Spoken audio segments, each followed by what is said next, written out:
কিছু নামধারী কিছু মুসলিম আছে আমাদের বাংলাদেশের, আর কিছু নামধারী কিছু কন্টেন্ট ক্রিয়েটার আছে, তারা ভিউ কমানোর জন্য অনেক ফেক নিউজ, মিথ্যা নিউজ ছড়ায়। ঠিক আছে, তো এগুলো ঠিক না।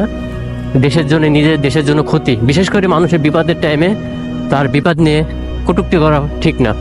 তো আমি সবাইকে বলবো, যতটুকু সত্য তো ততটুকুই ছড়াবেন।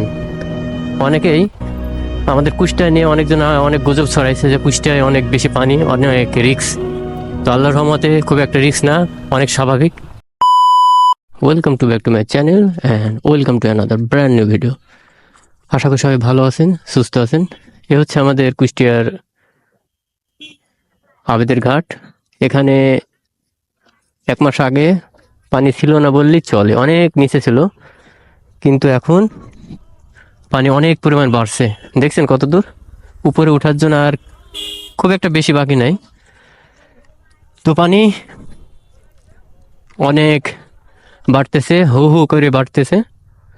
তো আপাতত আল্লাহর রহমতে এখনো স্বাভাবিক আছে, কোনো ধরনের ভয় নাই। তো এই হচ্ছে পরিস্থিতি, আপনাদের দেখানোর কথা ছিল, যেহেতু আমাদের কুষ্টিয়ার অবস্থাটা কেমন এটা সবার সাথে শেয়ার করা ভালো।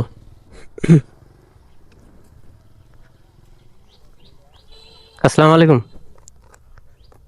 ভাই, এখানে পানিটা মানে খুব বেশি বাড়তেছে না কম বাড়তেছে পানিটা? হ্যাঁ, এদিক তো বলতে পারবো না, এদিকে আসেনি ঢের আজকে। যে দেখো বালু বেশি বালু যাবে, ও আচ্ছা, এর আগে তো পানি অনেক কম ছিল না ভাই? এভাবে কমেছিল। কমেছিল, এখন তো ওই তুলনায় মেলা বাড়ছে না ভাই? আচ্ছা, তো যাই হোক ভাই, নতুন তারপরও আমিও 1 মাস আগে আসছিলাম। আসার পরও দেখেছিলাম যে এখানে পানি অনেক কম ছিল। আমার ভিডিও একটা ছাড়া আছে অলরেডি, অনেক আগের, দেখা যাবে যে আবেদের ঘাটের ভিউ, একটা টাইটেল দেওয়া আছে আবেদের ঘাট। তো যাই হোক, এই হচ্ছে পরিবেশ। পানি হু হু করে বাড়তেছে। তো শেষমেশ কি হবে আমরা জানি না। তো আমাদের একটাই উদ্দেশ্য থাকবে, আল্লাহর কাছে আমাদের হেফাজত চাইতে হবে, যাতে আমরা সকলেই নিরাপদ স্থানে থাকতে পারি।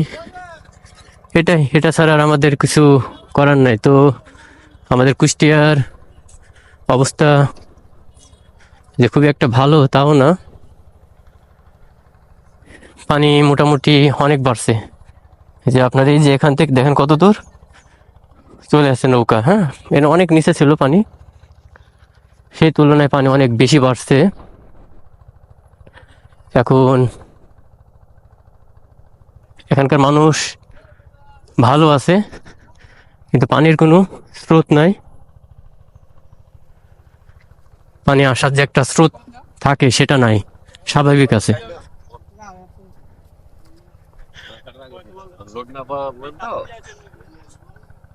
পানির যদি স্রোত থাকতো তাহলে বোঝা যেত যে পানি আরো বেশি বাড়ার সম্ভাবনা আছে। তো যাই হোক, এখন একটু ঝুঁকিপূর্ণ কম আমাদের আবেদের ঘাটে, এই জন্য একটু আপনাদের দেখানোর চেষ্টা করলাম যে আমাদের কুষ্টিয়ার অবস্থা কি।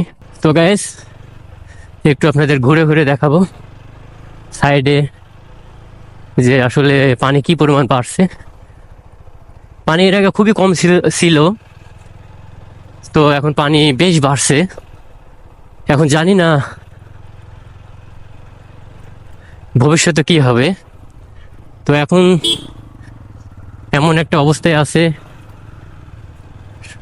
আশঙ্কা মুক্ত আছে।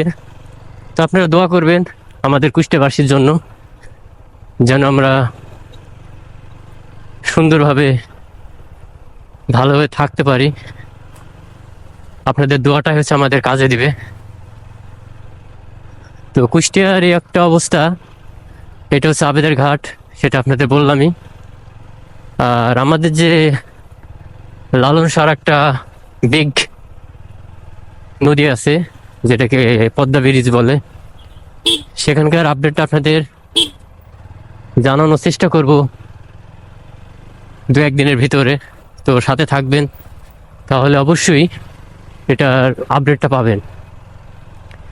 এই আপডেটটা দেওয়ার একটাই রিজন যে আমাদের দেশের পরিস্থিতি কেমন চলতেছে সেটা আপনাদের সাথে শেয়ার করার জন্য। কি আর আমাদের সকলের জানা উচিত আমাদের দেশের কোন জেলার কি অবস্থা।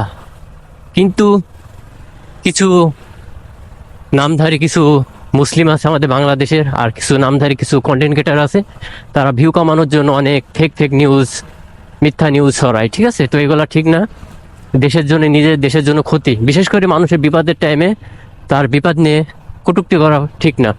তো আমি সবাইকে বলবো, যতটুকু সত্য তো ততটুকুই ছড়াবেন। অনেকেই আমাদের কুষ্টিয়া নিয়ে অনেকজন অনেক গুজব ছড়াইছে যে কুষ্টিয়ায় অনেক বেশি পানি, অনেক রিস্ক। তো আল্লাহর রহমতে খুব একটা রিস্ক না, অনেক স্বাভাবিক। হ্যাঁ, অনেক স্বাভাবিক। তো আল্লাহর রহমতে আমাদের কুষ্টিয়া একটু স্বাভাবিক আছে। আপনারা দোয়া করবেন আমাদের কুষ্টিয়ার মানুষ যেন সুন্দরভাবে থাকতে পারে। এই হচ্ছে বিষয়। আমি এর আগে আসছিলাম, পানি কিন্তু অনেক নিচে ছিল, কিন্তু পানি এখন জানেন অনেক উপরে। আরেকদিন মৌসুমীতে গেছিলাম, সেখানকার পানি তুলনামূলক আরও নিচে, কিন্তু এটা একটু উপরে আছে। এটা হচ্ছে আর একটা ঘাট, যেটার নাম হচ্ছে আবেদের ঘাট। ঠিক আছে, তো পানির একটু স্রোত মাঝে মাঝে দেখা যাচ্ছে। পানি জানি না কি হবে, তো আপনাদের আমি এতটুকু দেখানোর চেষ্টা করলাম। যদি লালন শাহ ব্রিজে যাই তো অবশ্যই আপনাদের দেখানোর চেষ্টা করব লালন শাহ ব্রিজের আপডেটটা। তো এই ছিল আমার আবেদের ঘাটের আপডেট। তো সবাই ভালো থাকবেন, সুস্থ থাকবেন।